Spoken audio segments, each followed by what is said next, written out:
There is a widespread belief that the job market is just waiting for hordes of ambitious, eager young graduates to slide into high-paying jobs in the corner office. They just need to go to college, right? Well, the data tells a different story.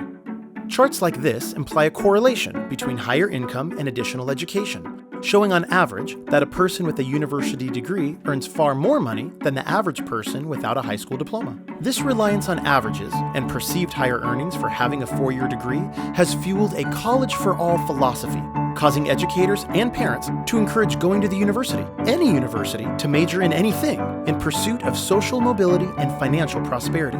This belief has increased college and university enrollment to an all-time high, resulting in 66% of high school graduates in this country enrolling in higher education right after high school. That's 2 out of 3. The problem isn't that we need more students to attend college. The problem is too many students who enter are not completing. For most college students, it takes too long and they simply lose interest.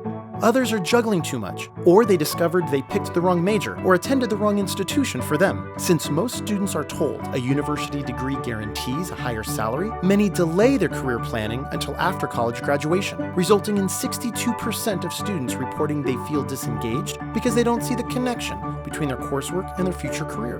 And so today, only a quarter of those that initially enroll will finish a bachelor's degree. You see, our educational system is very well-intentioned, but incredibly misaligned. The pendulum has swung too far towards college preparation at any cost and away from skill attainment.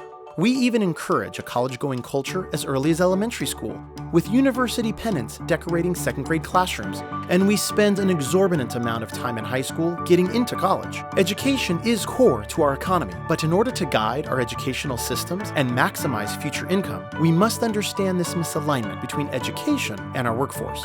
At some point in recent history, we have transitioned from asking the more important question of what knowledge and skills do you need to be employable and to contribute to your community, to now simply asking, where are you going to college? When in reality, not every degree is direct preparation for employment.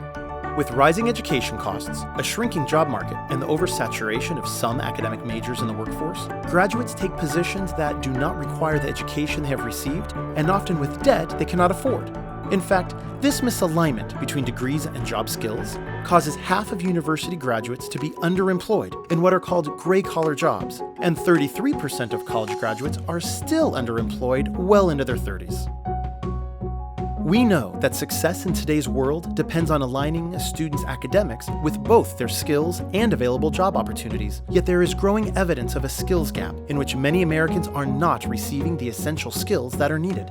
Recently, a survey was conducted to find out if the skills found within the local workforce match the skills that employers need in the new economy. We found that employers experience difficulty finding applicants with strong technical skills, as well as problem-solving skills, applied math skills, and basic technical training.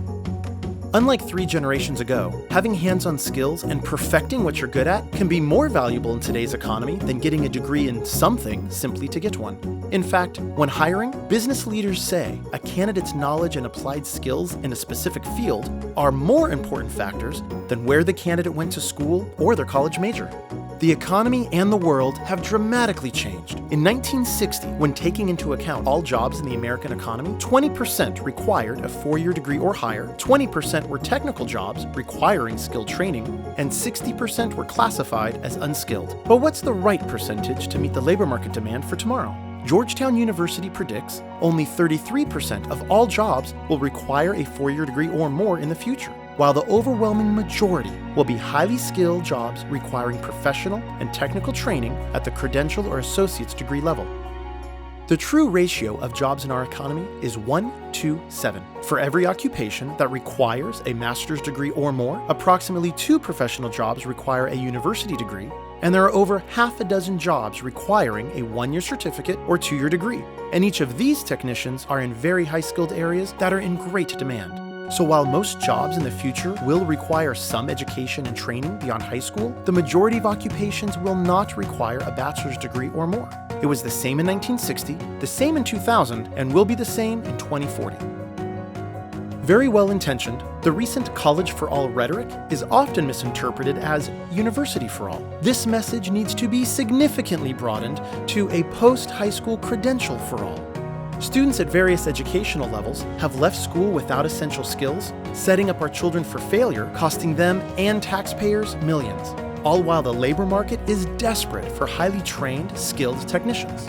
One of the essential purposes of education should be to help students develop the knowledge and skills needed to search for and obtain work that they find satisfying. Fortunately, today's students no longer need to decide between higher education or career preparation. It's possible and increasingly necessary to achieve both. So how do you position yourself for satisfying in-demand jobs? Let's say you were considering a career as either an electrician or a business manager. You would find that the average annual income for electricians is $53,000, only about half of the $99,000 average wage for management occupations. So at first glance, it looks as if getting a bachelor's degree in business is a no-brainer. But adding skills and ability into the picture adds a whole new dynamic. What if you have the potential to become an excellent electrician, but lack the skills and ability to be an excellent manager? Then you should be looking at projected incomes towards the bottom of the pay scale for managers and towards the top for electricians. You would then discover that electricians near the top of the pay scale make around $90,000, far higher than the income of a manager near the bottom of the pay scale at $44,000. Now, this is just one example, but the concept is true throughout all industries. The claim that you will make more money with an increased amount of education is not necessarily inaccurate, it's just incomplete.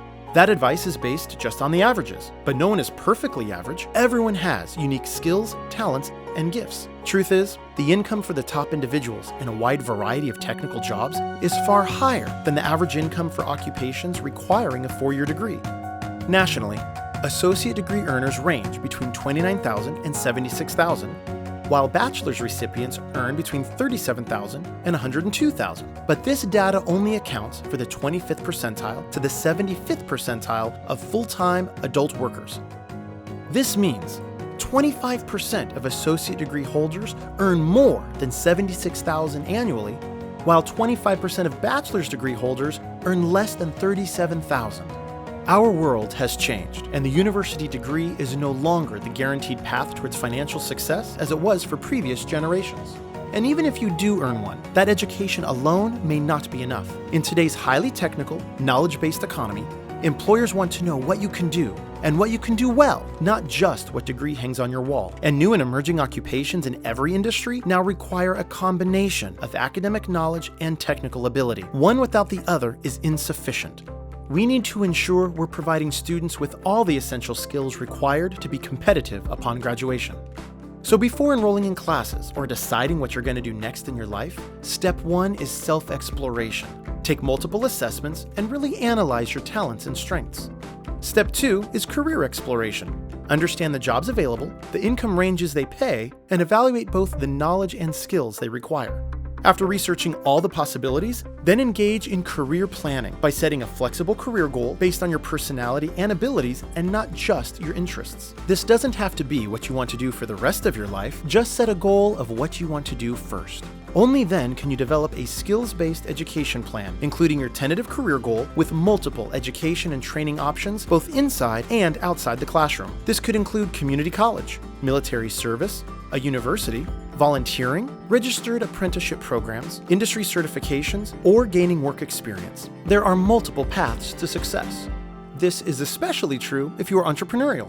77% of students want to be their own boss, and creating good jobs while rebuilding America's middle class hinges on the success of small businesses and startups. The new secret to success is to create ample opportunities to explore and hone one's skills and to choose an initial career aligned with who you are. This alignment will help ensure one's position at the top of each pay scale.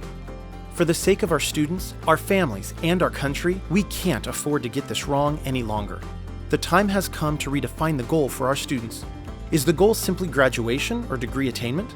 Or is the ultimate goal a relevant education to secure a well-paying career where they are both fulfilled and competitive in today's fierce job market? To ultimately secure a competitive advantage in the new economy, all students need a rigorous general education combined with applied technical skills, industry-recognized certifications, and specific preparation for employment. Will they be ready?